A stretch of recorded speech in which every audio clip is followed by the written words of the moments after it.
The rain hammered against the cracked pavement like bullets, each drop exploding into 1,000 smaller pieces that soaked through my worn sneakers. I could feel the cold water seeping between my toes, mixing with the blood from the cut on my lip. A parting gift from Marcus before I'd finally found the courage to run. My lungs burned. Every breath tasted like copper and fear. The alley behind Giuseppe's restaurant reeked of rotting vegetables and something else. Something sweet and sickly that made my empty stomach lurch. I pressed myself against the brick wall, feeling the rough texture scrape against my bare arms. My coat was still back at the apartment, along with everything else I owned. All I had were the clothes on my back, my phone with its shattered screen, and the desperate hope that Marcus wouldn't find me. Not this time. Not ever again. The neon sign from the restaurant's back entrance flickered, casting red and green shadows across the puddles. I'd been hiding here for 20 minutes, watching the kitchen staff take their smoke breaks, their laughter floating through the thick air like something from another world. A world where people weren't running for their lives, where a Tuesday night meant the end of a shift, not the end of everything. My hands wouldn't stop shaking. I wrapped my arms around myself, but it did nothing to stop the tremors that started deep in my bones and radiated outward. 3 years. 3 years of walking on eggshells, of making myself smaller, quieter, less. 3 years of believing his apologies, his promises that it would never happen again. Until tonight, when I'd seen the look in his eyes, that flat, empty look that meant he'd gone somewhere beyond rage, beyond reason. And I'd known that if I didn't leave right then, I might not get another chance.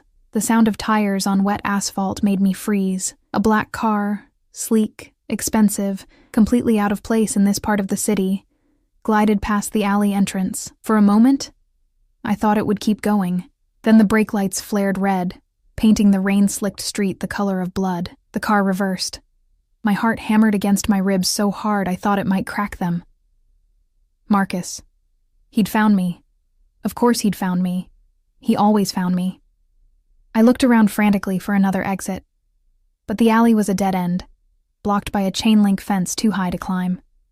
The passenger window rolled down with a smooth electric hum that seemed impossibly loud in the rain-muffled night. "Get in." The voice was male, deep, with an edge of command that made it clear this wasn't a request. But it wasn't Marcus's voice. Through the rain and darkness, I could make out a figure in the driver's seat, but the details were lost in shadow. I said, "Get in." Firmer this time. "You're being followed." Ice flooded my veins. I spun around, and there, at the far end of the alley, was Marcus's beat-up Honda, headlights cutting through the rain like searchlights. I could see his silhouette behind the wheel, could imagine the fury twisting his features. The black car's door opened. I didn't think. Thinking was what had kept me trapped for 3 years, weighing consequences, calculating risks, trying to predict which version of Marcus I'd face when he came home. Thinking had nearly gotten me killed tonight. So I ran. 3 steps, and I was at the car. The interior smelled like leather and something else. Cedar, maybe, or sandalwood. Rich. Clean. Safe. I threw myself into the passenger seat, and before I could even close the door, the car was moving. We accelerated so smoothly it felt like floating. The door closed on its own. Automatic, I realized dimly. And suddenly I was cocooned in warmth and silence. The rain became a distant whisper against the windows. Even the city seemed muted, as if we'd entered another dimension entirely. I turned to look at the driver, and my breath caught. He was young. Younger than I'd expected from that commanding voice. Late 20s, maybe 30 at most. Dark hair pushed back from his face, strong jaw shadowed with stubble, and eyes that caught the passing streetlights and threw them back like polished obsidian. He wore a black suit that probably cost more than I made in 6 months. Crisp white shirt open at the collar. Beautiful didn't quite cover it. He looked like something carved from marble and brought to life, all sharp angles and controlled power. And he was looking at me like I was a puzzle he intended to solve. "Seatbelt," he said, his eyes returning to the road. I fumbled with the belt, my hand still shaking so badly I could barely grip it. After my 3rd attempt, he reached over, his movements precise, economical, and clicked it into place for me. His fingers brushed against my stomach through my thin shirt, and I flinched. He noticed. Of course he noticed. Those dark eyes missed nothing. "Where are we going?" My voice came out as a rasp. When had I last had water? Somewhere safe. He made a turn, the car handling the wet streets like it was gliding on silk. "Someone wants to have a conversation with your friend back there." I glanced at the side mirror. Marcus's Honda was gone, lost somewhere in the maze of streets we'd left behind. Relief made me dizzy. He's not my friend. "No?" The driver agreed, something dangerous flickering across his features. "I don't imagine he is." We drove in silence for several minutes. I watched the familiar streets of my neighborhood give way to cleaner roads, better-maintained buildings, streetlights that actually worked. The financial district. I'd only been here a handful of times, always feeling like an imposter among the suits and designer handbags. The driver made a call, pressing a button on the steering wheel, speaking in rapid Italian that I couldn't follow. His voice changed when he spoke his native language, becoming somehow more fluid, more lethal. When he finished, he glanced at me again. "You're bleeding." I touched my lip and my fingers came away red. "It's nothing." "It's not nothing." He reached into the center console and pulled out a small first aid kit. The expensive kind, with actual supplies instead of the pathetic Band-Aids you got at the drugstore. "There's antiseptic wipes. Clean it." It wasn't a suggestion. I took the kit with trembling fingers, pulled out a wipe, and pressed it against my split lip. The sting made my eyes water, but I welcomed it. Pain meant I was alive. Pain meant I'd escaped. "What's your name?" he asked. "Emma." The lie came automatically. I'd been using fake names for so long, trying to hide from Marcus's friends, his family, anyone who might tell him where I was. "Emma Collins." His lips curved into something that wasn't quite a smile. "You're a terrible liar, Emma Collins." My stomach dropped. "I don't know what—" "The car behind us?" He made another smooth turn. "Your ex-boyfriend, I'm assuming, Marcus Delgado, has a record. Assault, battery, violated 2 restraining orders in the past 5 years. Currently wanted for questioning in connection with a convenience store robbery last month." The wipe fell from my numb fingers. "How do you know all that?" "I make it my business to know things." He pulled the car into an underground parking garage, stopping at a gate that opened automatically. "Especially when someone runs into one of my cars." "I didn't run into your—" I stopped, remembering the desperate dash from the alley. Had I? Everything was such a blur of fear and adrenaline. We descended into the garage, level after level, until we were so far underground I'd lost count. The concrete walls were pristine, the lighting bright enough to feel like daylight. Every parking space held a vehicle worth more than my entire life. Ferraris, Bentleys, cars I couldn't even name. He parked in a spot labeled Reserved di Ferretti and killed the engine. The silence was absolute. "Thank you," I managed, "for helping me. I can go now." "You have nowhere to go." It wasn't cruel, just a statement of fact. No coat, no bag, no money. And Marcus Delgado knows what you look like, knows how you think, knows where you'll try to hide. Every word was true, and every truth was a knife. "I'll figure something out," I said, reaching for the door handle. It didn't budge. Child locks. "Let me out." In a moment, he turned to face me fully, and I felt the weight of his attention like a physical thing. "First, you're going to tell me your real name."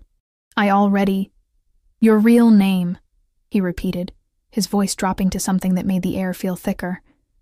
"And then you're going to tell me exactly how you ended up in my city, running from a man who should already be in prison." "Your city?" I laughed, but it sounded hysterical even to my own ears. "Who are you, the mayor?" Something like that. He reached into his jacket. I tensed, but he only pulled out his phone. The screen illuminated his face, highlighting the sharp planes and angles. "My people picked up Marcus Delgado 3 blocks from here. He's being interviewed." Horror and relief warred in my chest. "What does that mean?" "It means he won't be bothering you tonight." He tapped something on his phone, then showed me the screen. It was a photo. Marcus, zip-tied to a chair in what looked like a warehouse.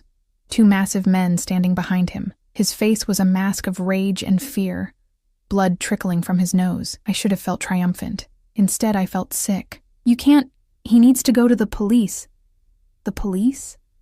The driver's laugh was soft, almost gentle. "The police who let him violate 2 restraining orders? Who couldn't protect you? No, Piccola. The police are not who handles this. Then who? But I already knew. The expensive car, the casual violence, the way he commanded everything around him like it was his birthright. You're with the Mafia. Such an ugly word. He pocketed his phone. I prefer to think of it as family business. My hand found the door handle again, pulling desperately even though I knew it wouldn't open. Let me out. Please, I don't want any part of this. Too late. His hand covered mine. Warm, strong, stopping my frantic pulling without any apparent effort. You got into my car, Bella. You accepted my protection. That makes you my responsibility now. I didn't know. Ignorance doesn't change the facts. He released my hand but didn't move away. Your real name. Now. I looked into those dark eyes and saw something that terrified me more than Marcus ever had. Absolute certainty. This man always got what he wanted. Always. Lily, I whispered. Lily Morrison. There. His smile was approving, warm, and somehow more dangerous than any threat. That wasn't so difficult, was it? The car door unlocked with a soft click. Come, he said, opening his own door and stepping out. You're soaked, you're bleeding, and you look like you haven't eaten in days. We'll get you cleaned up, fed, and then we'll discuss what happens next. I didn't move. Couldn't move. Every instinct screamed at me to run, but where would I go? Marcus was out there somewhere, or he would be once these people were done with him. And I had nothing. No money. No phone that worked. No friends I could call without putting them in danger. The driver appeared at my door, opening it, extending his hand like a gentleman helping a lady from a carriage.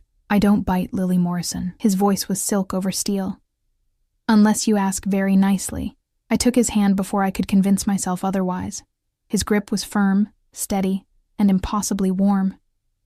He helped me out of the car, and I realized how tall he was.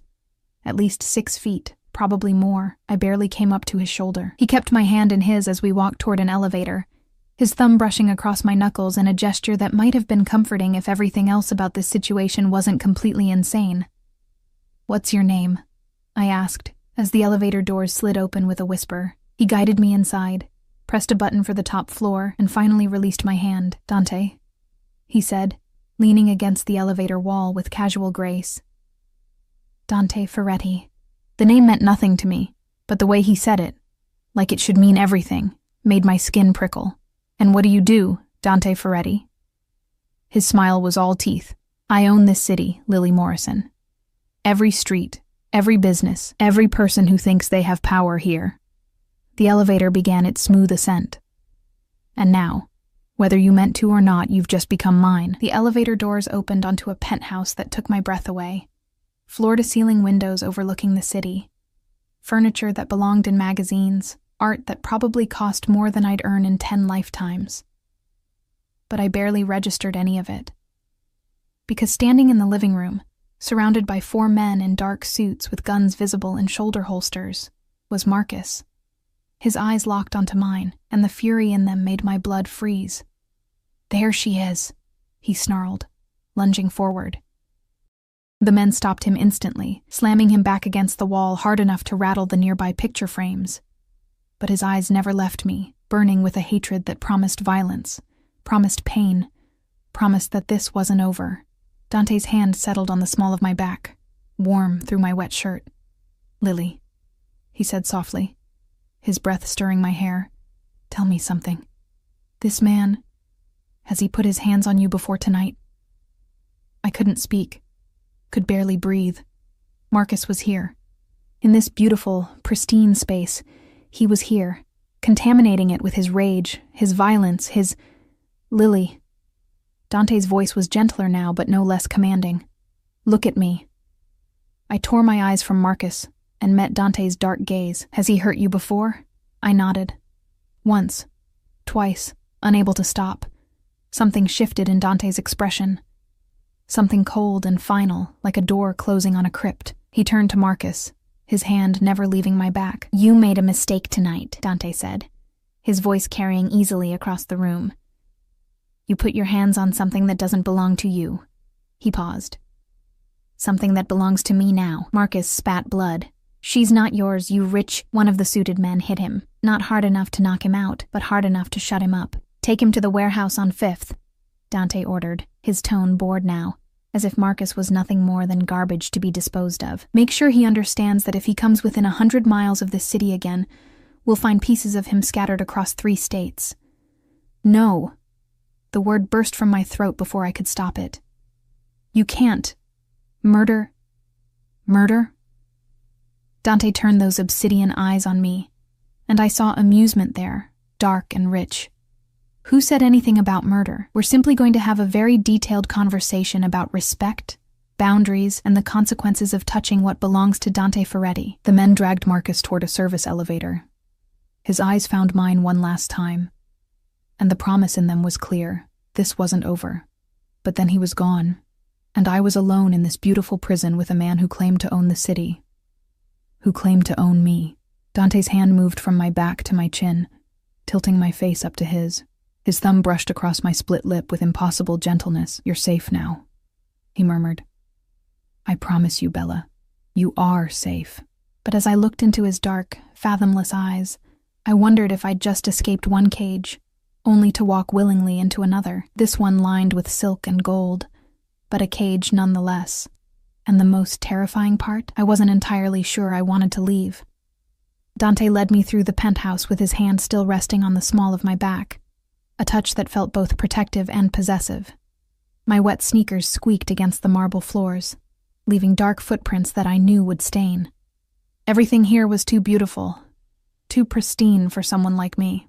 "This way," he said, guiding me down a hallway lined with abstract paintings that probably cost more than most people's houses. We stopped at a door that opened into a bathroom larger than the entire apartment I'd shared with Marcus.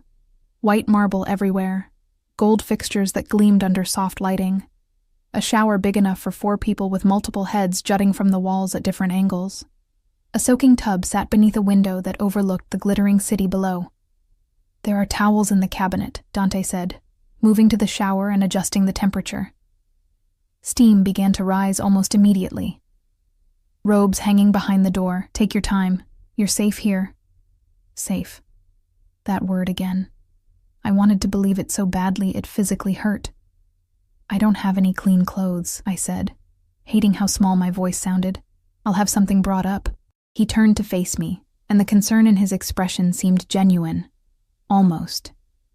"When was the last time you ate?" I tried to remember. Yesterday? The day before? Time had become fluid in those final weeks with Marcus, measured only in the spaces between his rages. "I'm not hungry," I lied. His jaw tightened. "You'll eat anyway. Shower first, then food." He moved toward the door, then paused. "Lock it if it makes you feel better. But know that you're the only one who needs a lock in this house, Lily. Everyone else here follows my orders." The door closed behind him with a soft click. I stood there for a long moment, staring at my reflection in the massive mirror above the sink. The woman looking back was a stranger, hollow-eyed, bruised, her lips swollen and caked with dried blood. My clothes hung on my frame, soaked through and clinging to bones that had become too prominent. When had I gotten so thin? My hands moved on autopilot, stripping off my wet shirt, my jeans that had hung loose even before the rain soaked them. My underwear was gray from too many washes, frayed at the edges. I left everything in a sad pile on the floor and stepped into the shower. The hot water hit my skin like a benediction. I couldn't stop the sob that tore from my throat. Then another. And another. 3 years of holding everything in, of staying quiet, of making myself smaller. It all came pouring out under the scalding spray. I pressed my hands against the marble wall and let myself break. The water washing away tears and blood, and the feeling of Marcus's hands on my skin. By the time I finally turned off the water, my fingers were pruned and the bathroom was thick with steam. I wrapped myself in a towel so soft it felt like a cloud, then found the robe Dante had mentioned. White silk with his initials embroidered on the breast pocket in gold thread. DF. It smelled like him. Cedar and sandalwood and something else I couldn't name. I cinched it tight around my waist, rolled up the sleeves that hung past my hands, and unlocked the door. The bedroom beyond was decorated in shades of cream and gold. dominated by a bed large enough to sleep 5. On it lay clothes, women's clothes, still with tags attached, designer jeans that looked like they might actually fit, a cashmere sweater in soft gray, underwear still in packaging, even socks. How had he managed this so quickly? I dressed in a daze, my fingers fumbling with the unfamiliar luxury of the fabrics. Everything fit perfectly, as if measured to my exact dimensions. The thought should have unsettled me. It did unsettle me, but I was too exhausted to care. When I emerged from the bedroom, I followed the sound of voices to a dining room that could have seated 20. Instead, a single place was set at the head of the table: white china, crystal glasses, silver cutlery arranged with military precision.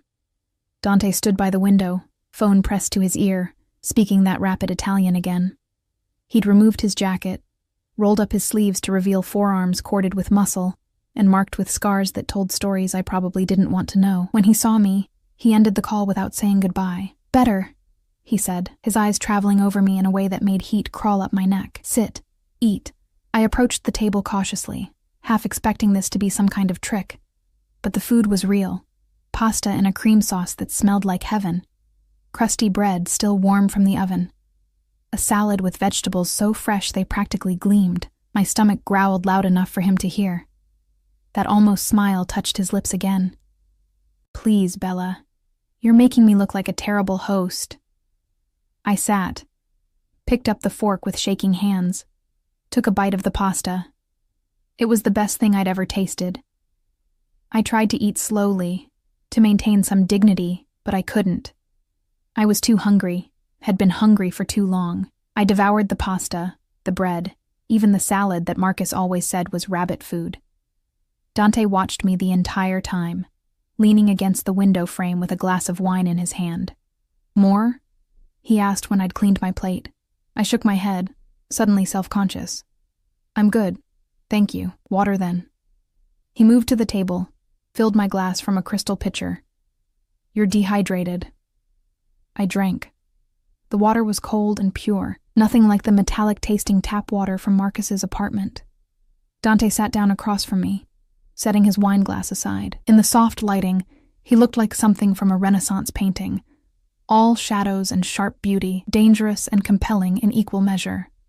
"Tell me about Marcus Delgado," he said. "There's nothing to tell. Lying to me is a bad habit, Lily." His voice remained gentle, but there was steel underneath. "Break it now, before it becomes a problem." I wrapped my hands around the water glass, needing something to hold on to.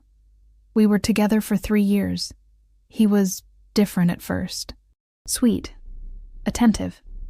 Then he lost his job, started drinking more, and the sweetness turned into something else. "When did he first hit you?" The question was clinical, detached, but his eyes burned. 6 months in.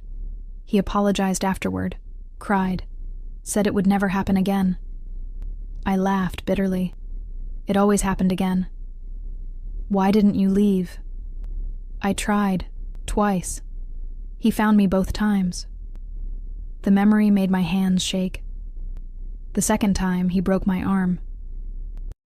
Told the ER I'd fallen down the stairs. They didn't believe him, but they couldn't prove anything, and I was too scared to tell the truth.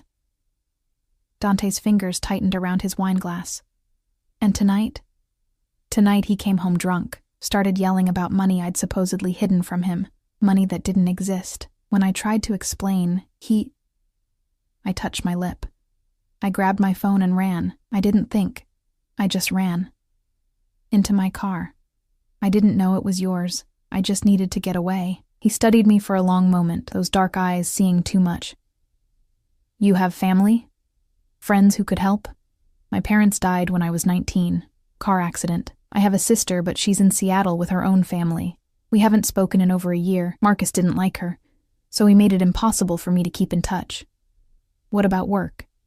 "I was a waitress at a diner downtown, but I had to quit last month because Marcus kept showing up, causing scenes.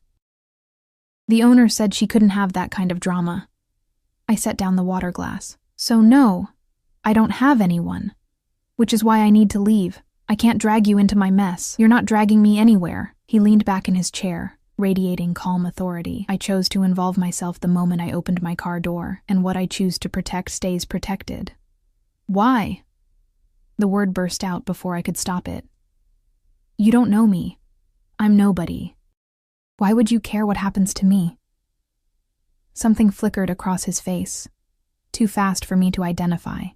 Let's just say I have a particular distaste for men who hurt women, especially women who can't fight back. I can fight back, I said, the words automatic. Can you? He tilted his head. Then why are you covered in bruises that are weeks old? Why do you flinch every time someone moves too quickly? Why did you accept clothes from a stranger rather than risk going back out there alone? Each question was a knife finding its mark. That's what I thought, he said softly. You're a survivor, Lily, but surviving isn't the same as fighting. Fighting requires weapons, resources, power. He paused. Things I can give you. At what cost? Smart girl. His approval felt like sunlight. The cost is simple. You stay here, under my protection, until Marcus Delgado is no longer a threat. You don't leave without my permission. You don't contact anyone from your old life. And you follow my rules. So I trade one prison for another. This prison has better food. His tone was light, but his eyes remained serious. And I promise you, Bella, I will never raise my hand to you. That's not how I operate. Then how do you operate? He smiled. A real smile this time, and it transformed his face from beautiful to devastating. That depends entirely on how well you behave. Before I could respond, his phone buzzed. He glanced at it, and his expression hardened. Your ex-boyfriend is proving difficult to reason with, he said, standing. I need to handle this personally. Stay here. Don't open the door for anyone except me or my head of security, Carlo. Understood? What are you going to do to him? Nothing permanent. Tonight. He shrugged into his jacket, buttoned it with precise movements. But if he's smart, he'll take my very generous offer to leave the city and never return. And if he's not smart, Dante crossed to where I sat, cupped my chin in his hand, and tilted my face up to his. His thumb traced my cheekbone with devastating gentleness. Then I'll make sure he can't hurt anyone ever again, he murmured. Sleep, Lily. You're safe here. Tomorrow we'll discuss the details of our arrangement. He pressed a kiss to my forehead, chaste, almost brotherly, and then he was gone, leaving me alone in this palace of marble and gold. I should have been terrified, should have been planning my escape. Instead, I found myself touching the spot where his lips had been, my heart racing for reasons that had nothing to do with fear. I woke to sunlight streaming through floor-to-ceiling windows and the smell of fresh coffee. For a moment, I couldn't remember where I was. Then it all came rushing back. Marcus, the rain, Dante's car, this impossible penthouse that felt more like a dream than reality. I'd fallen asleep on the couch in the living room, too afraid to venture into one of the bedrooms uninvited. Someone had covered me with a blanket at some point, soft cashmere that still held warmth. Good morning. I jerked upright, my heart hammering. Dante sat in an armchair across from me, dressed in different clothes than last night. Dark slacks, a white shirt open at the collar, his hair slightly damp as if he'd recently showered. He held a coffee cup, steam rising in lazy spirals. How long have you been sitting there? I asked, pulling the blanket tighter around myself. Long enough. He set down his cup. You talk in your sleep. Heat flooded my cheeks. What did I say? Nothing coherent. Mostly just sounds, whimpers, occasionally crying out. His expression darkened. You were having nightmares. I didn't need him to tell me that. I could still feel the residue of them clinging to my skin, Marcus's hands around my throat, his voice in my ear, the helplessness of being trapped with no escape. There's coffee, Dante said, gesturing to the sideboard where a full service was laid out. And breakfast will be ready soon. I took the liberty of having some of your preferences researched. Researched? Your favorite foods, your clothing size, your schedule from when you were working. He said it so casually, as if having someone investigated overnight was perfectly normal. I like to be thorough. I should have been angry, violated. Instead, I felt something else entirely. a strange flutter in my chest that I refused to examine too closely. Is Marcus... I couldn't finish the question. Alive? Yes. Mostly intact. Dante stood, moved to the windows overlooking the city. He's on a bus to Arizona as we speak, with very clear instructions about what will happen if he returns or attempts to contact you. I've also ensured that several warrants for his arrest were expedited. If he's foolish enough to ignore my warnings, the police will handle him. You can do that. Expedite warrants. He glanced back at me, one eyebrow raised. I can do many things, Lily. You'll learn that quickly enough. The casual display of power should have frightened me. Maybe it did. But there was also relief. Marcus was gone. Truly gone. And I was here, safe and warm and full for the first time in longer than I could remember. What happens now? I asked. Dante turned to face me fully, and the intensity in his gaze made my breath catch. Now, he said, we discuss the terms of your stay. Come, let's talk over breakfast. He extended his hand, and after only a moment's hesitation, I took it. His fingers closed around mine, warm and strong, and I wondered, not for the first time, what kind of cage I'd traded my freedom for, and why part of me didn't want to escape at all. Breakfast was served on the terrace, a sprawling space wrapped in glass that made me feel like I was floating above the city. The morning air was crisp, cleaned by last night's rain, and the view stretched for miles in every direction. I could see the river snaking through the financial district, the old church spires in the historic quarter, even the distant mountains that ringed the valley. From up here, the world looked beautiful, orderly, safe. A lie, but a pretty one. Dante sat across from me at a table set with white linens and fresh flowers, watching as I picked at the omelet a silent staff member had placed before me. The man who'd served us, older, gray-haired, with the ramrod posture of ex-military, had appeared and disappeared like a ghost, never making eye contact, never speaking. That's Marco, Dante said, following my gaze to where the man had vanished back inside. He's been with my family since I was a child. He doesn't speak much, but he's loyal. They all are. How many people work here? In the penthouse? 5 full-time staff. Marco, the cook, 2 housekeepers, and my personal assistant. In the building overall? He shrugged. More. Security, maintenance, drivers. I own the entire structure. Of course he did. I took a bite of the omelet, perfectly seasoned, filled with vegetables and cheese that melted on my tongue. My stomach had shrunk so much that even this small amount felt like too much, but I forced myself to eat. Dante noticed everything. I wouldn't give him the satisfaction of seeing me waste food. The terms, I said, setting down my fork. You mentioned terms. Direct. I like that. He leaned back in his chair, coffee cup cradled in one hand. The morning light caught the angles of his face, making him look like something carved from bronze. You'll stay here for a minimum of 2 weeks. During that time, you don't leave the building without my explicit permission and appropriate security. You don't contact anyone from your previous life. Not friends, not former co-workers. Certainly not family until we're certain Marcus has truly left the area. You want me to be a prisoner. I want you to be alive. His voice remained calm, reasonable. Marcus Delgado has a history of violence and obsession. Men like that don't simply give up because they're told to. They wait, they watch, they plan. 2 weeks gives us time to ensure he's actually gone, and to make alternative arrangements. What kind of arrangements? The kind that ensure you can eventually return to a normal life without constantly looking over your shoulder. He set down his cup. I have resources, Lily, connections. I can get you a new identity, new documentation, a job in another city if that's what you want. But it takes time to do it properly. A new identity. A fresh start. The possibility dangled before me like forbidden fruit. And what do you get out of this? I asked. Nobody helps a stranger without wanting something in return. Perhaps I'm just a good Samaritan. You're a lot of things, Dante Ferretti, but a good Samaritan isn't one of them. His laugh was genuine, warming something in his eyes that had been cold before. You're right. I do want something. What? Company. The word hung between us. This penthouse is beautiful, but it's empty. I work too much, sleep too little, and spend most of my time with men who only speak to me because they're afraid or because they want something. You—" He paused, studying me. "You're not afraid of me. Not really. And you certainly don't want anything from me except safety. It's refreshing."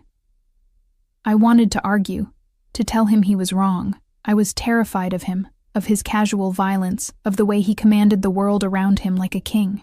But the words stuck in my throat because part of what he said was true. The fear I felt around Dante wasn't the same nauseating dread I'd felt with Marcus. It was something else entirely, sharper, cleaner, almost electric. "So I'm what, your pet? Your project?" I heard the bitterness in my voice and didn't try to hide it. "The poor broken girl you get to fix?" "You're not broken." His voice cut through the air like a blade. "Wounded, yes. Traumatized. But not broken. Broken things don't run. They don't fight. They certainly don't look me in the eye and challenge me the way you're doing right now." Heat crept up my neck. "I'm not challenging you. Aren't you?" He stood, walked around the table until he was beside my chair. Close enough that I could smell his cologne, feel the heat radiating from his body. "You've been here less than 12 hours, and you've already lied to me twice, questioned my motives, and accused me of treating you like a prisoner. That sounds like a challenge to me." I tilted my head back to meet his gaze, refusing to be intimidated. "If you don't like it, let me leave." No. Simple. Final. "I told you. What I protect stays protected. You accepted my help. That makes you mine now, whether you like it or not." "I'm not a possession." "No," he agreed, his hand coming up to tuck a strand of hair behind my ear. The gesture was tender, almost affectionate, and it made my pulse spike. "You're much more valuable than that." Before I could respond, his phone buzzed. He stepped back, checked the screen, and his expression hardened. "I need to handle something," he said, his tone shifting to business. "Carlo will be here within the hour to go over security protocols with you. Listen to him, Lily. He knows what he's doing." "Where are you going?" "Work." He shrugged into the suit jacket that had been draped over his chair. "I do still run several legitimate businesses, despite what you might think." "I never said—" "You didn't have to." He moved toward the terrace doors, then paused. "One more thing. There's a gym on the 15th floor, a library on the 12th, and a pool on the roof. You're free to use any of them. Consider this your home for the next 2 weeks. It's not my home, it's yours. Then I suggest you get comfortable, because you're not leaving." The doors closed behind him, leaving me alone with my half-eaten breakfast and a view of a city I couldn't touch. Carlo arrived exactly 60 minutes later. He was massive, easily 6'5", with shoulders that could barely fit through doorways and hands like dinner plates. His face looked like it had been on the wrong end of several fights, nose crooked, scar tissue around his eyebrows, but his eyes were intelligent, assessing me with the same clinical precision Dante had used. "Miss Morrison," he said, his voice surprisingly gentle for such a large man. "I'm Carlo Rossi, head of security for Mr. Ferretti. I'll be overseeing your protection during your stay." "I don't need protection. Marcus is gone. Marcus Delgado is on a bus to Arizona, yes. But he has friends, associates, people who owe him favors." Carlo moved through the penthouse like he owned it, checking windows, testing locks. "And then there's the simple fact that you're living in Dante Ferretti's private residence. That alone makes you a target for anyone looking to gain leverage over him." The thought hadn't occurred to me. People would hurt me to get to Dante? People would do much worse than hurt you. Carlo's expression was grim, which is why you follow my rules. No going near windows without curtains closed. No answering the door unless you've been told to expect someone. No leaving the building under any circumstances without Mr. Ferretti or myself present. This is insane. This is reality. He pulled out a phone. Not his personal one, I noticed, but a burner with a simple flip design. "This is for you." It has 3 numbers programmed: Mr. Ferretti, myself, and emergency services. If anything happens, anything at all, you call one of those numbers immediately. I took the phone with numb fingers. What kind of anything? Anything that feels wrong. A noise you can't identify. Someone approaching you in the building. A feeling that you're being watched. He paused. "Mr. Ferretti has many enemies, Miss Morrison. Some of them wouldn't hesitate to use you to hurt him. But I'm nobody to him, just some girl he helped. Carlo's expression softened slightly. If you believe that, you haven't been paying attention. Before I could ask what he meant, Marco appeared in the doorway. Mr. Rossi, he said quietly. There's a situation downstairs. Carlo's entire demeanor changed. Relaxed one moment, combat ready the next. What kind of situation? A woman claiming to be Miss Morrison's sister. She's demanding to see her. My heart stopped. Rachel? Rachel's here? Stay back, Carlo ordered as I started toward the door. Marco, get Mr. Ferretti on the phone. Miss Morrison, how long since you've spoken to your sister? Over a year. But Marcus, he must have contacted her, told her something. Panic clawed at my throat. If he dragged her into this, we don't know anything yet. Carlo was already moving, speaking rapidly into his phone. When he finished, he turned to me. Mr. Ferretti is sending someone to verify her identity. Until then, she stays in the lobby.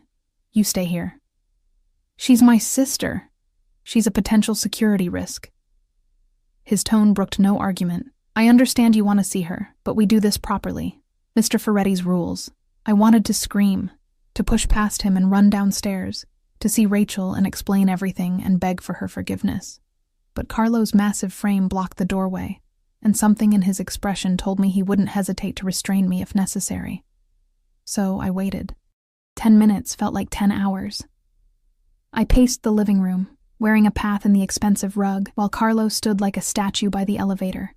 Marco had disappeared again, probably to make more calls, to verify more things, to run Rachel through whatever security protocols Dante had in place.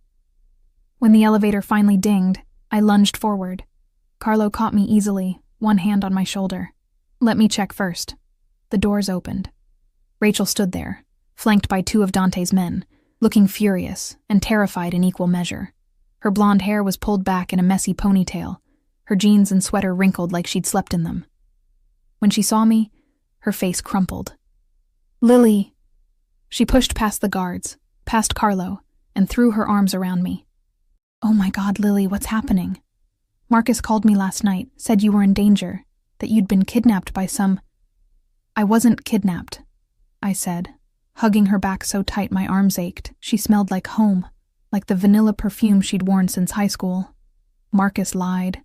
He's the danger, Rach. He's been... I know. She pulled back, gripping my shoulders. I know, okay? I've known for months that something was wrong. Every time we talked, you sounded more and more hollow. And then you stopped answering my calls altogether. Marcus wouldn't let me. He said you were trying to turn me against him. That son of a... She noticed Carlo then, really noticed him, and her eyes widened. Who are these people? What is this place? It's complicated. Complicated? Lily, there are men with guns downstairs. Actual guns. And Marcus sounded absolutely terrified on the phone, kept babbling about the Mafia and people who were going to kill him if he didn't leave town. Please tell me you're not mixed up in something. She's not mixed up in anything, a new voice said. Dante emerged from the elevator, and I watched Rachel's reaction. The way her mouth fell open slightly. The way her grip on my shoulders loosened. He had that effect on people. Who are you? Rachel asked, but her tone had lost some of its edge. Dante Ferretti. I own this building. He moved into the room with that casual grace that made everything look choreographed. Your sister was in danger last night.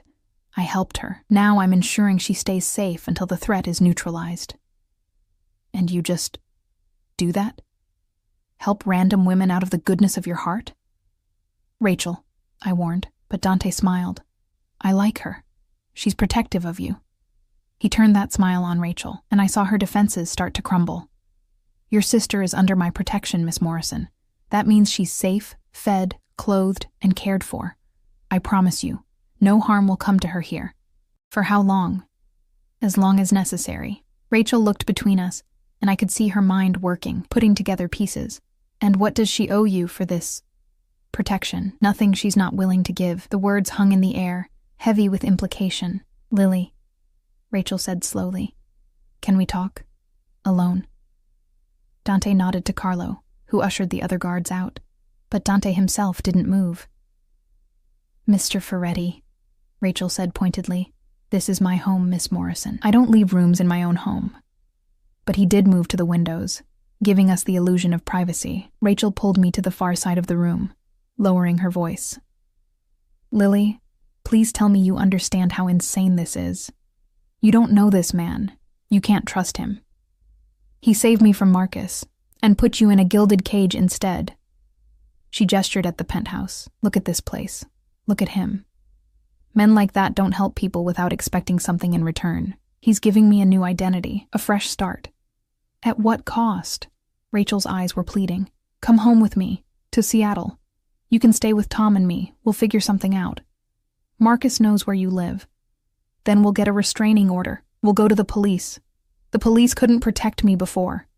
What makes you think they can now?" I took her hands, squeezed them. "I know this looks crazy. I know you're worried, but Dante, he's already done more to keep me safe than anyone else ever has. Just give me 2 weeks. That's all I'm asking. 2 weeks to make sure Marcus is really gone, and then we can figure out what comes next." Rachel studied my face, and I could see the moment she noticed. The clean clothes, the fact that I'd gained back some color in my cheeks, the absence of new bruises. 2 weeks, she finally said. "But I'm calling you every day. And if anything feels wrong, if he so much as looks at you the wrong way, you call me immediately. Promise me." "I promise." She hugged me again, hard enough to bruise. "I love you, Lily. Don't forget that. I love you too." Dante escorted Rachel back to the elevator personally, speaking quietly to her in a tone too low for me to hear. Whatever he said seemed to reassure her, because some of the tension left her shoulders. When the doors closed, taking her away, I felt the loss like a physical ache. "She cares about you," Dante said, returning to my side. "She's my sister. Of course she does. Not everyone is so lucky." Something dark flickered in his expression. "Family isn't always what it should be." Before I could ask what he meant, his phone buzzed again. He glanced at it, and his jaw tightened. "Problem?" I asked. "Always." He pocketed the phone. "Nothing for you to worry about. Get some rest, Lily.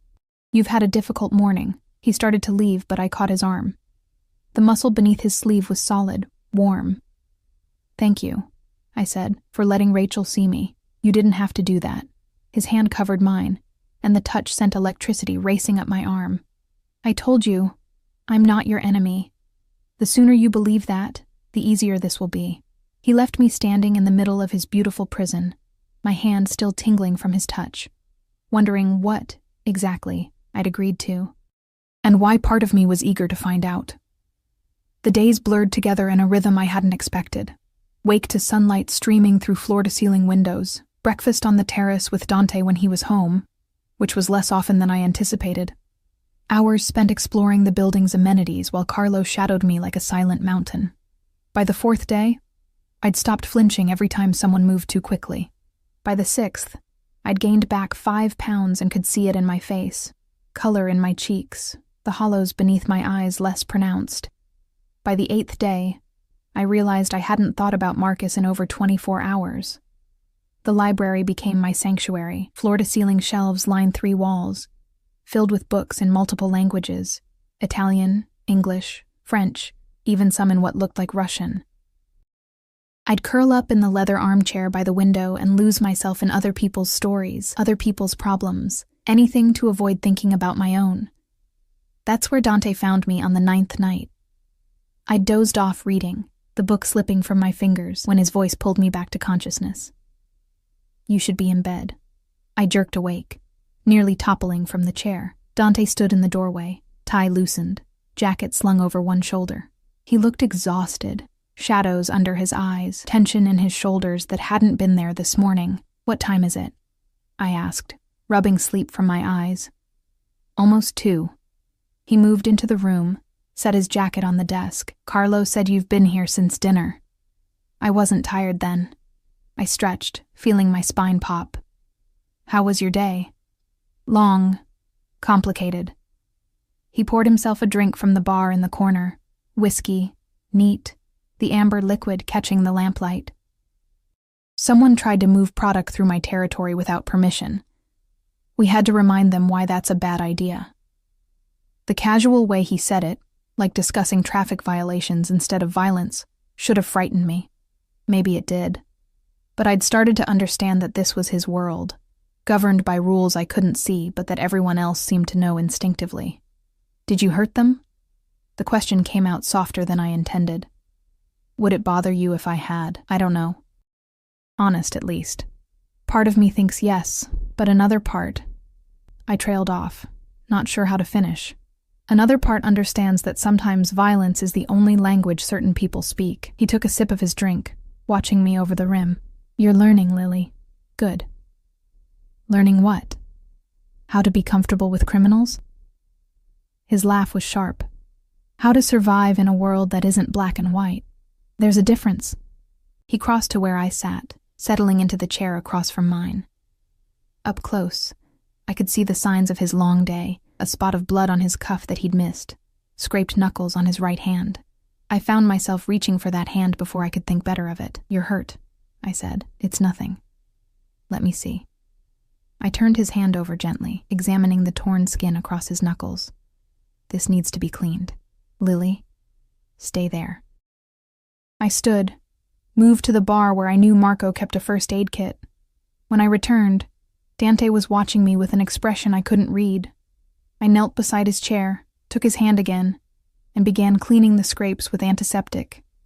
He didn't flinch, didn't make a sound, just watched me work with those dark, fathomless eyes. You don't have to do this, he said quietly. I know. I dabbed at the wounds with careful precision. But you took care of me when I needed it. Seems only fair. Fair. He tested the word like it was foreign. That's not a concept I'm used to dealing with. Then maybe it's time you learned. His free hand came up, tucking a strand of hair behind my ear in a gesture that was becoming familiar. You're not what I expected. What did you expect? Someone more broken, more afraid. His thumb traced my cheekbone, someone easier to control. Disappointed? Intrigued. The word was barely a whisper. The air between us felt charged, electric. I was suddenly very aware of how close we were, me kneeling between his knees, his hand cradling my face, his scent surrounding me like smoke. My heart hammered against my ribs, and not from fear. This was something else entirely. Dante. I breathed, not sure if it was a warning or a plea. His phone buzzed, shattering the moment like glass. He pulled back, checked the screen, and something dark crossed his features. I need to take this. He stood, putting distance between us. Get some sleep, Lily. Real sleep. In a bed. Then he was gone, taking the call in rapid Italian as he disappeared down the hallway. I sat there for a long moment, my hands still trembling, wondering what had just happened and why I felt disappointed that it had stopped. The nightmare came just before dawn. I was back in Marcus's apartment, his hands around my throat, his voice in my ear telling me I was worthless, that I'd never escape, that I belonged to him. I tried to scream, but no sound came out. Tried to fight, but my arms wouldn't move. Tried to run, but my legs were lead. Lily, the voice was wrong. Too deep, too commanding to be Marcus. But the hands shaking me felt real, solid, and I lashed out blindly. Lily, wake up. You're safe. It's just a dream. My eyes snapped open. Dante loomed over me, his hands on my shoulders, his expression a mixture of concern and something fiercer. We were in one of the guest bedrooms. I'd finally started sleeping in actual beds around day 5, and weak morning light filtered through the curtains. Dante? My voice came out hoarse, ragged. You were screaming.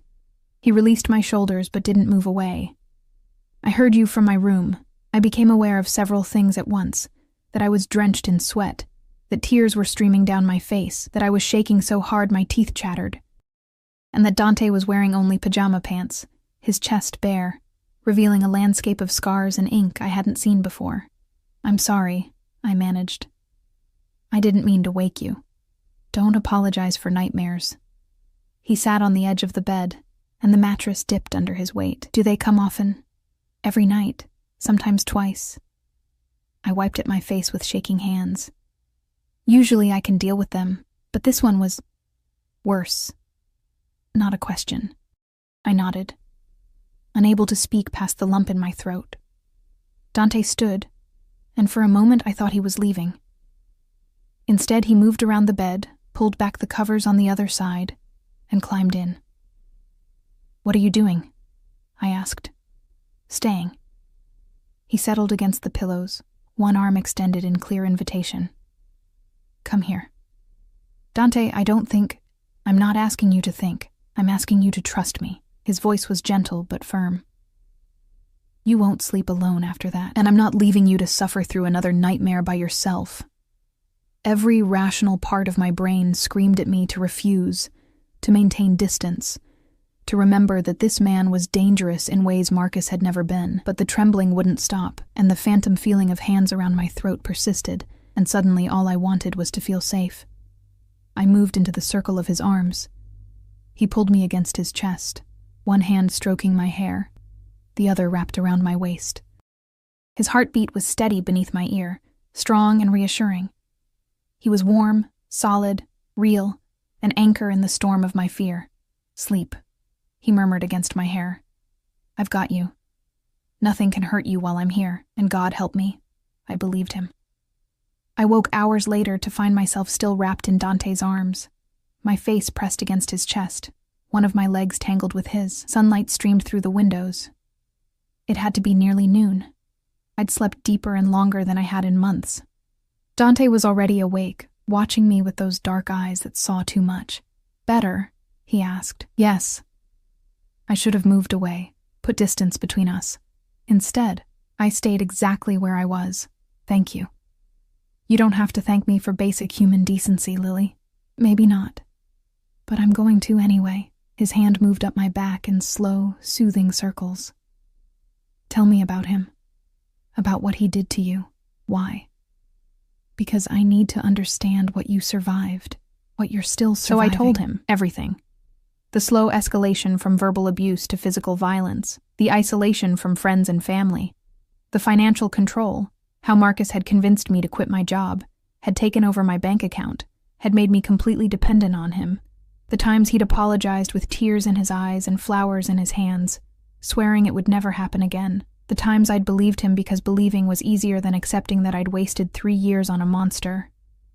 Dante listened without interruption, his hand never stopping its gentle movement along my spine. When I finished, my face was wet with tears I hadn't realized I was shedding. "He stole 3 years of your life," Dante said, his voice cold as winter. 3 years you'll never get back." "I know." "And you blame yourself for staying." It wasn't a question, but I answered anyway. How could I not? I'm smart, educated. I knew what he was doing was wrong. But I stayed anyway, because he convinced you that you had nowhere else to go, that you were worthless without him. That's what abusers do, Lily. They make you believe the cage is safety.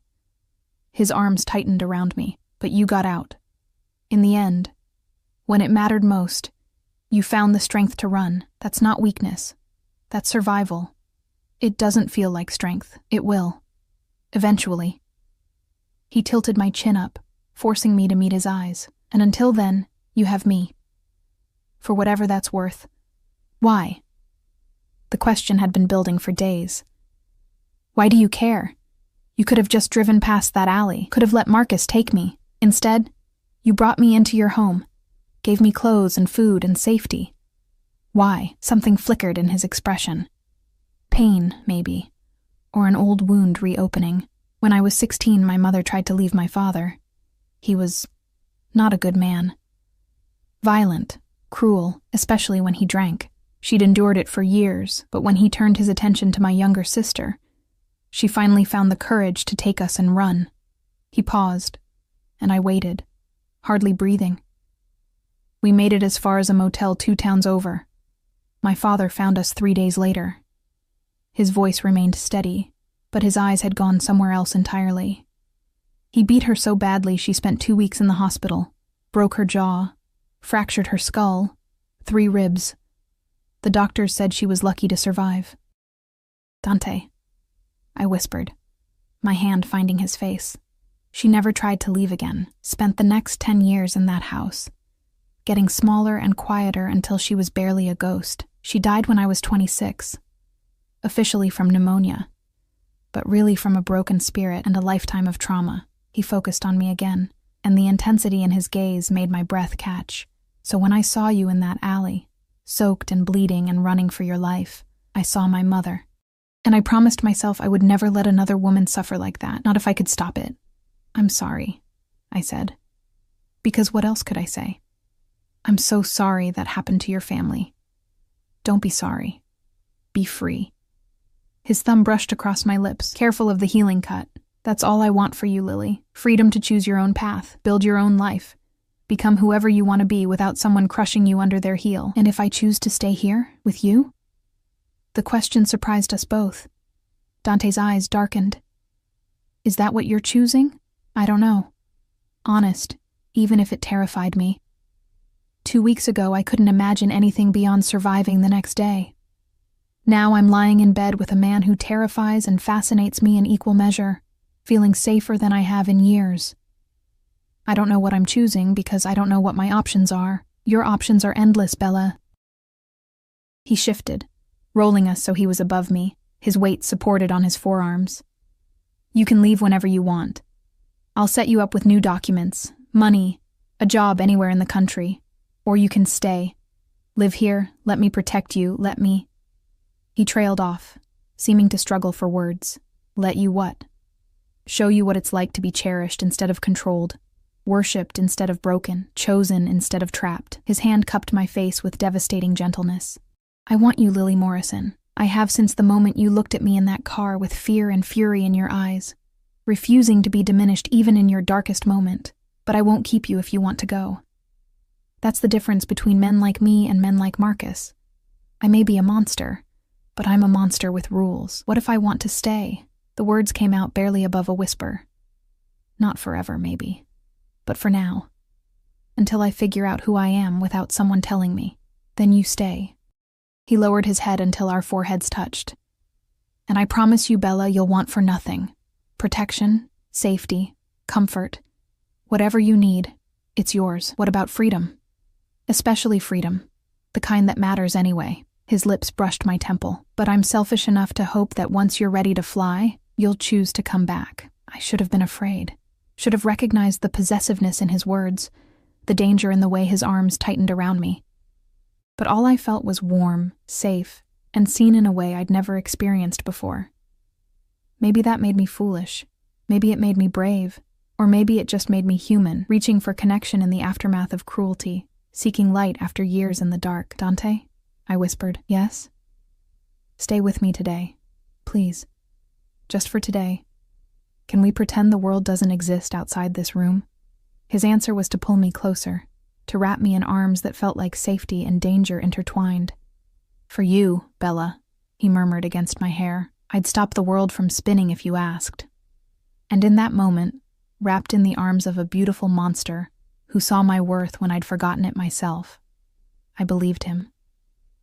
The next 4 days passed in a haze of unexpected domesticity. Dante rearranged his schedule. Something Carlo muttered had never happened in the 5 years he'd worked for him. Meetings were pushed, calls were delegated, and suddenly the man who ran an empire from the shadows was having breakfast with me every morning, teaching me to make proper Italian espresso, arguing with me about books in the library.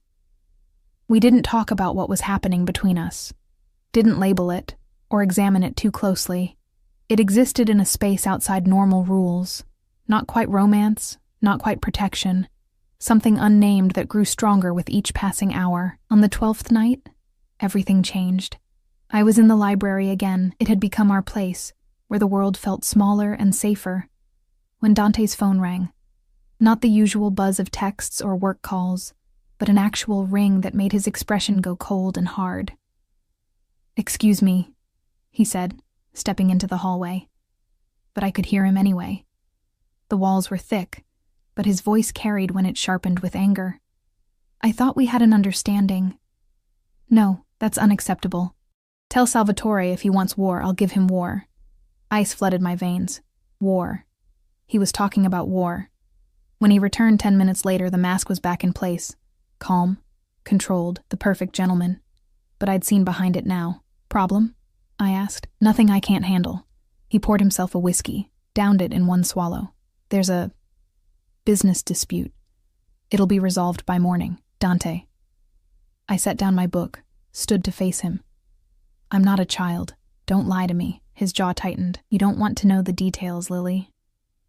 Maybe not, but I want the truth. I crossed to him, took the empty glass from his hand. What's happening? He studied me for a long moment, then sighed. One of my rivals thinks I've become weak, distracted. He's making moves to take over territory that's been mine for years.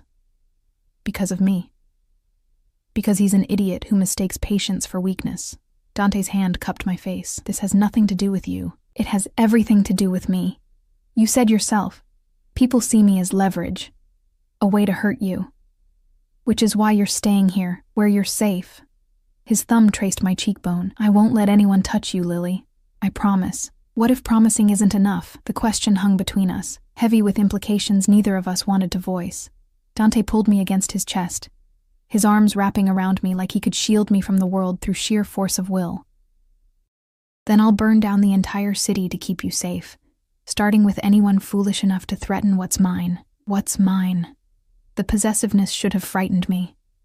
Instead, it sent heat pooling low in my belly. I'm not a possession, I murmured against his chest, but there was no conviction in my words.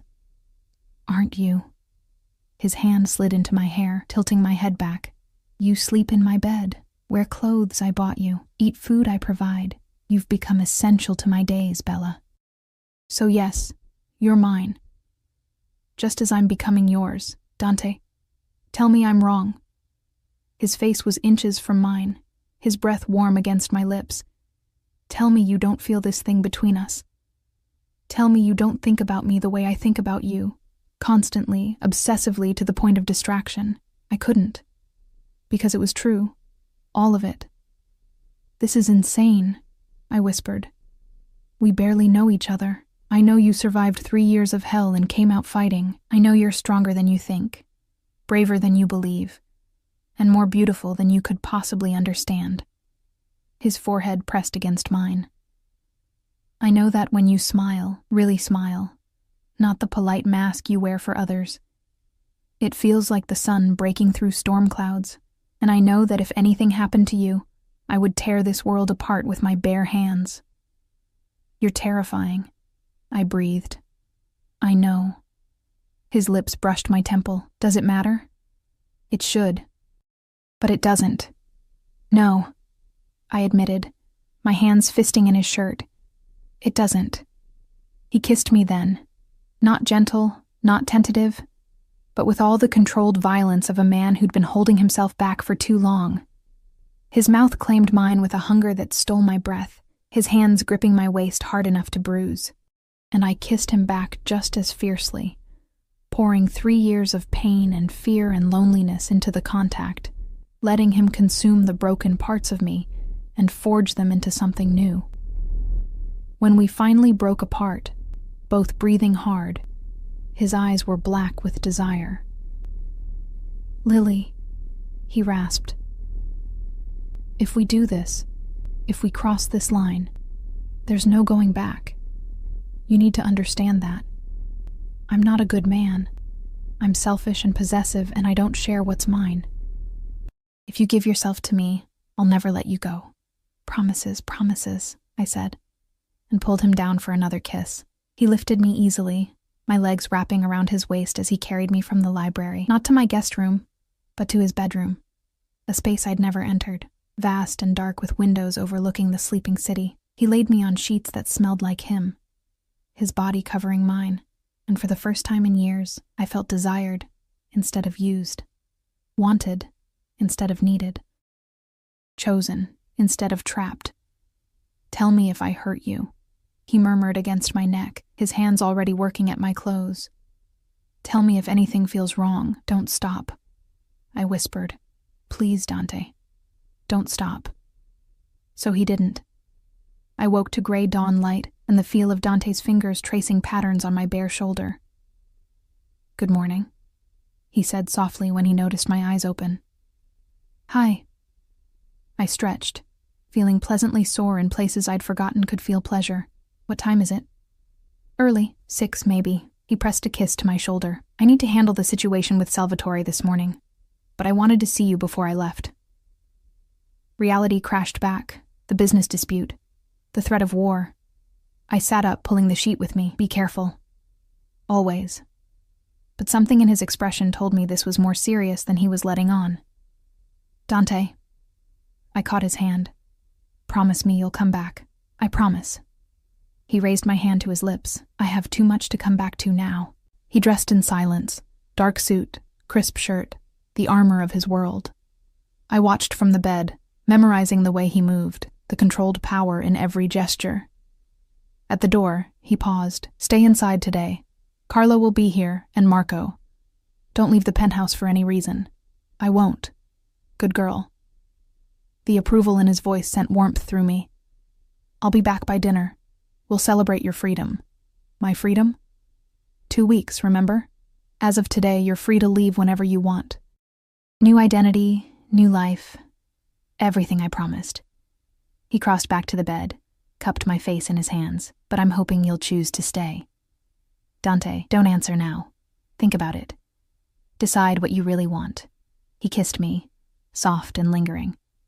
I'll accept whatever you choose, but know that if you stay with me. Not as a guest or someone under protection. As mine.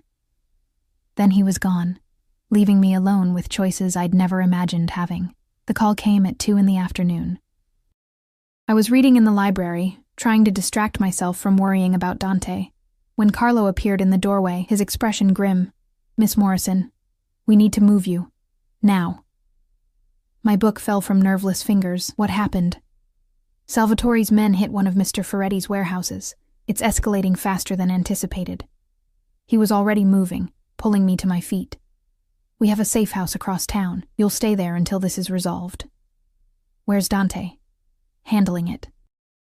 Carlo's hand on my elbow was gentle but firm, guiding me toward the elevator. He gave explicit orders. Your safety comes first. We made it to the parking garage before everything went to hell. The elevator doors opened, and instead of Carlo's car waiting, there were 5 men in dark suits, not Dante's men.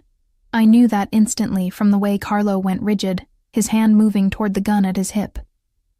Don't, one of them said, raising his own weapon.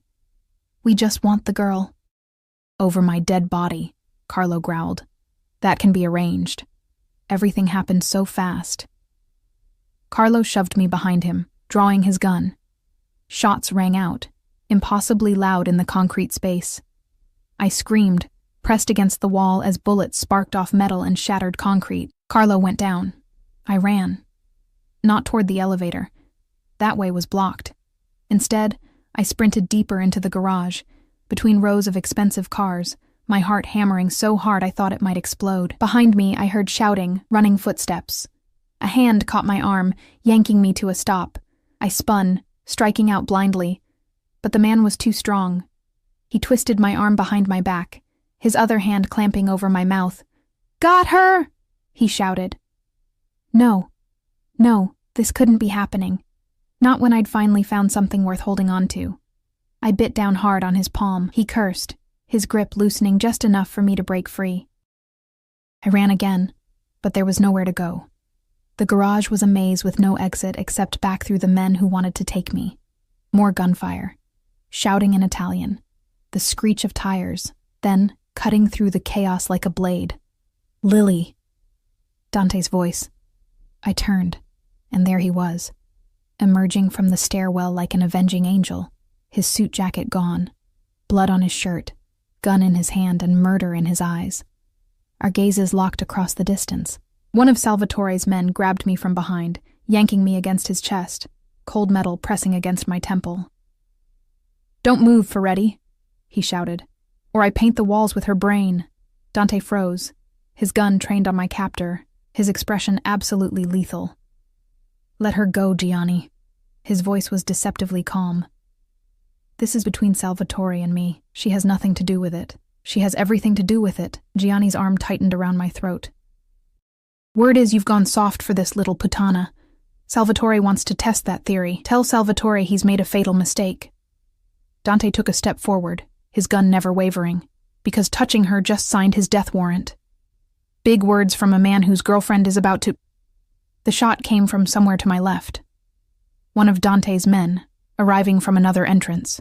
Gianni's grip loosened as he collapsed, and I stumbled forward. Dante caught me before I hit the ground, pulling me against his chest with arms that trembled slightly. "I've got you," he murmured into my hair. "You're safe. I've got you." More of his men poured into the garage, securing the area, checking on Carlo, who was alive, I saw with relief, sitting up with a hand pressed to his shoulder.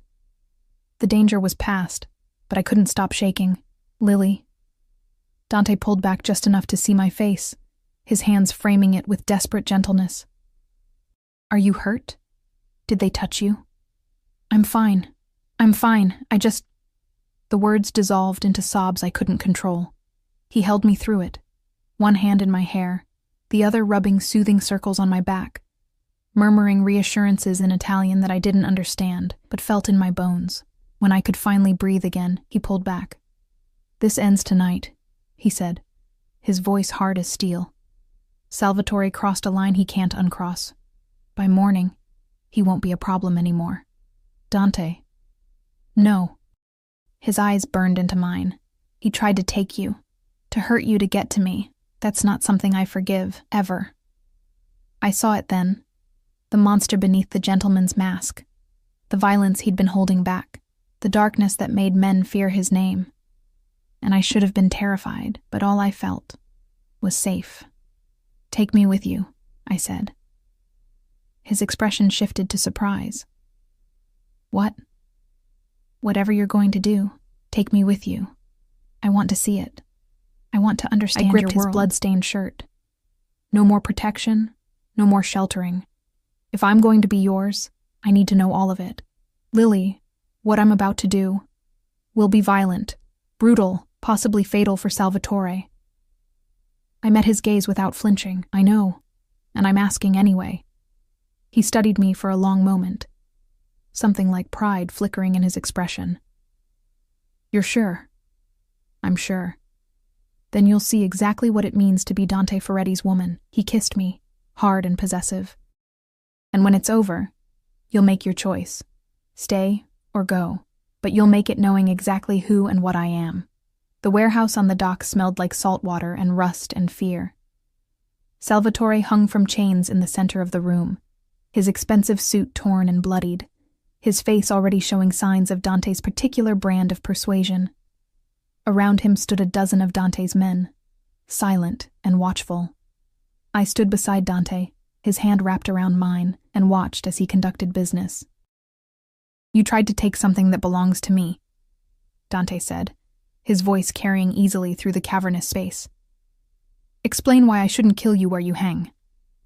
"She's just a woman," Salvatore spat blood. "Not worth starting a war over. That's where you're wrong." Dante's grip on my hand tightened. "She's worth burning down this entire city, worth painting the streets red, worth everything I've built and more." He stepped closer to Salvatore. "You thought I was weak because I found something worth protecting beyond money and power, but that's what makes me dangerous, Sal. Because now I have something to lose, and men with something to lose fight harder, kill faster, and show absolutely no mercy." He turned to his men. "Spread the word. Salvatore's territories are mine as of tonight. Anyone who objects can join him." "You can't," Salvatore started. Dante's fist connected with his jaw, snapping his head back. "I just did." What followed was brutal, efficient, and over quickly. I watched it all.